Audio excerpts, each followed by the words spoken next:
Mewa we are ever juicy news, hot news all time, latest and hot news. And I'm a Bremo.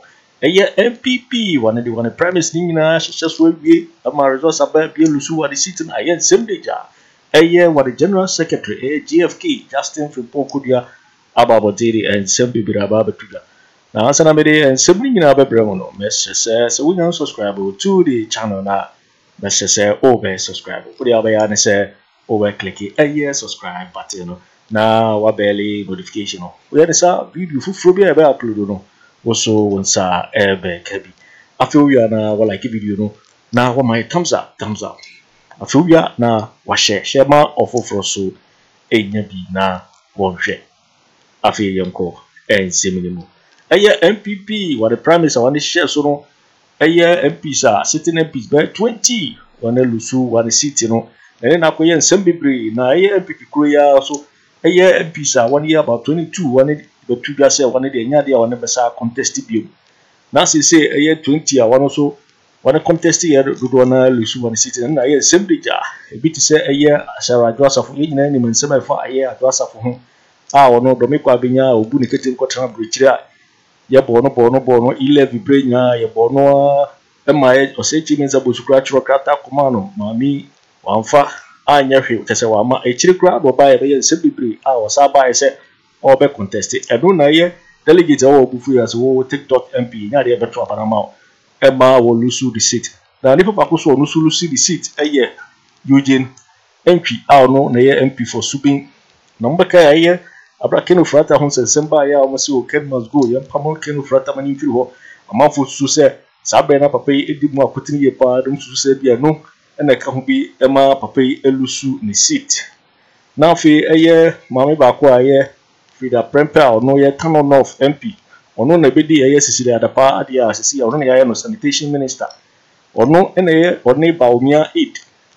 Gideon Bracono, Ejinaya, Gideon, Eji, Nashihono, Nakoye, and Sembibri.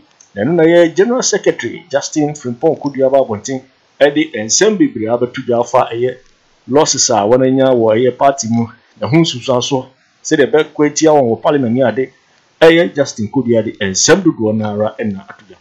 And Tentamara and Semreno Yeti Justin Kudia the reaction NPP. Dudwana one lusu one sitting Yeti some year Justin Kudia Ekafa one home Yeti a year and 7. Fantastic. As a break a crab, I can't say no form. And I need you,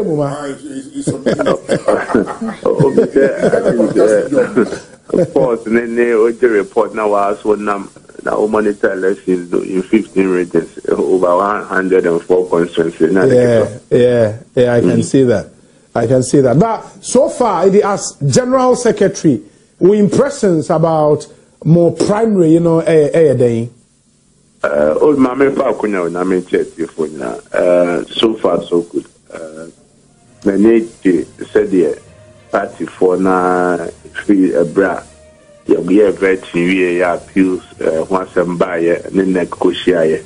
Na and a better about the way to share the good outcome, and aspirants, no, commodity, diet, you said the buyer. Ne osha by light me team more reporters or more cover. Election they won't mean 100%, but I can say over 1 million, the party has done well, and I'm impressed about the turnout and the compared to your own. There are some isolated incidents, violence, kakrai or baby at the start of the election and opano.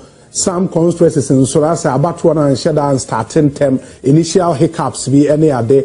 Some reports na abedu name how serious are they and how serious is the party taking these reports? Obi, the Paninian 100%. But you also agree with me, say by and large, it has been very, very successful. Now there be a incidents or more reporters that they might any boys are call for. More grounds was the information in my. It didn't yet betray. Then you had Papa, you don't can into Tunkan. You betray reporter, your reps some called various voting centers with the fitness you call. Exactly, we are unable to handle. And I know Yawada Oba Ekosi says, we will say a question be about now more Sitting MPs bear 22 kase omun kobio. And we will say, oh, you're worried and now the strength of your party in parliament. And they, after elections, no, or more your margins on Bessia Kobio, as many as if you are listening, Nipa saying also. We, share nature say, Kako bedroom. And almost 20 of the sitting MPs, no, elusu. Odi no koka 22 ekase en kobio now. You are looking at there 42, 43 incumbent MPs are ensign Emma House for ABO. We are worried as General Secretary. Obi, Sebi, a party no in Nigeria, the Abelemkpe in Nigeria. Ye mrashi bija phobia obia and say, your party is share sana koba. Tobia, no do and now buy. The ABA party for now, if we say, Wabi be not ya. The form for Naka, the party for Naka, and the debate Juma. Say, Nina December 7th, so. And the Anamaya party for Net2 TV. In so also in December 7th. Say, for 12 December 7th, now as General Secretary, it's made a majority in Parliament. I can say, we have achieved our results. The media, the Meshane, say, you or Mumbai Jumating. Nanya mebwa December 7th no do a short parliament and maybe presidential and they damn in my bedroom. And getting that majority in parliament, no, a realistic ambition. Obi, I can tell you, sir, it will happen because me share of our constituencies now, kind far so a Puabano and candidates are and are sitting MPs so. There were certain constituencies be an I was very interested in the turnout and the results from those constituencies. And I can say it's about 90% of the Biana nation. Concern so I can tell you it's very, very realistic. It's very, very possible. Where we are monitoring and I will so. The same maybe I know station by fancy major results the feedback from the various constituencies. Very well. Kodua, the best see Emerypemno would have an extended conversation. Answer Kodua bekono mami misa ne say wati bibi first kasem say ebi ache 2000 ebi che 3000 because na no say ne wo kon be kosi senso no o ma yeti ase say party no e fa TNT e fa bibia eti minim say sansem ne bia konanim e wo ne monitoring awo ye mu a obìnrin nyina said the mama TV na transnational smart TV enti ni nyina so me train report the few constituencies number me bia ma kan wa say ya man asem no say your man nyina NDC NPP nyina trans ne hwe kwan be fa so a ye Mexico MP emba amayose ekoyi ka say my hard one share the panoboboka na wakonya after we are then even it's called the bear campaign na kwa ya sem for sure. Then it's also beat corruption. Like he said, he's coming back when the bottle. So, Bobo said, or the bear, or be over the baby. Now, the power the can amount for he attempted to do foul means to repay your debt. The idea media, politics say this guy well might be Biako is 7 years, where it is not right. As in our mind, in our share. Now, they say condemning. They say it means evidence, exceptional, in your international, said they are BBC, possible, that might say.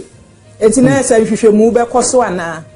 And then the party now, now you then just say, Yeshena as a party, no, ABA, Nipa, Motua Banisha, and the Makam and comfort me influence it. Let's see, Bilma, Obia to be no commanding your kind of back to say, or being to me influence will be cried. In the idea, the best ever buying the next proposed another amendment of the Constitution. To be a best in a number boy, yes. Yes, fire one yes, 7 so.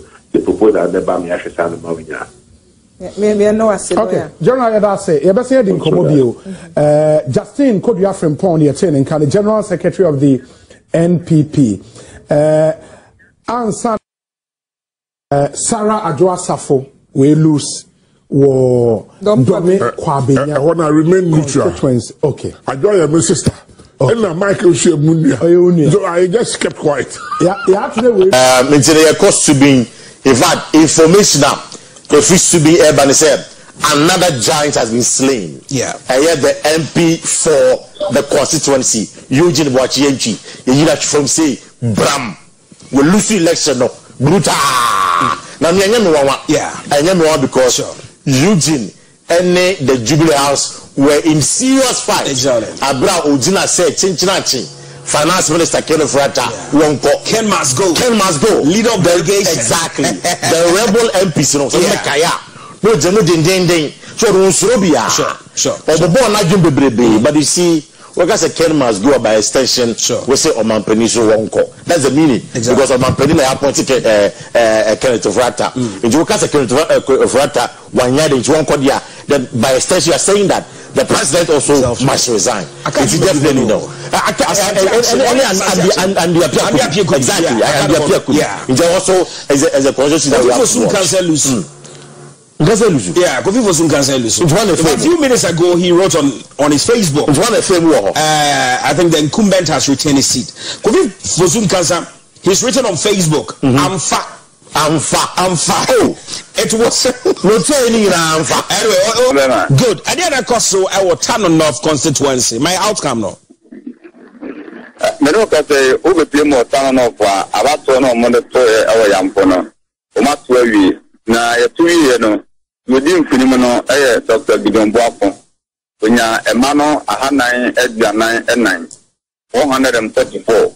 Ana winya ana yewaye national journey ewa hano wasaye sanitation minister no Dr. Akufo-Addo Pida Pempe ono enso enyama no ahenu edunu ebako 221 ana ono enyaye ye eseye no eyimiru nnaje se oga isi amno kase oba ahafwa MPs omo ewa hano ye wolusu ni seat Pida Pempe Esanse Bobi area ne ewo esnafo no ana say fitifi no ponso patribano so edini implement ni si ana okota no sa so a incumbent MP Dr. Benjamin Boakye Agyarko ono so maintain ni si MP wata no Pida Pempe de but me lucy na o hese de video si twin mu na yeso twin mu Ubrida Kenimu 223 and ultimately with the ma but me at the end they am look at said a Niger mo free yam for a batano so as I did young Pantana and asked them when they said with a pempe Namia Tomna the 7 December you are Fimudia Parliament or dear or the fan of fun in the Bibia one uncle will be you tell me and yet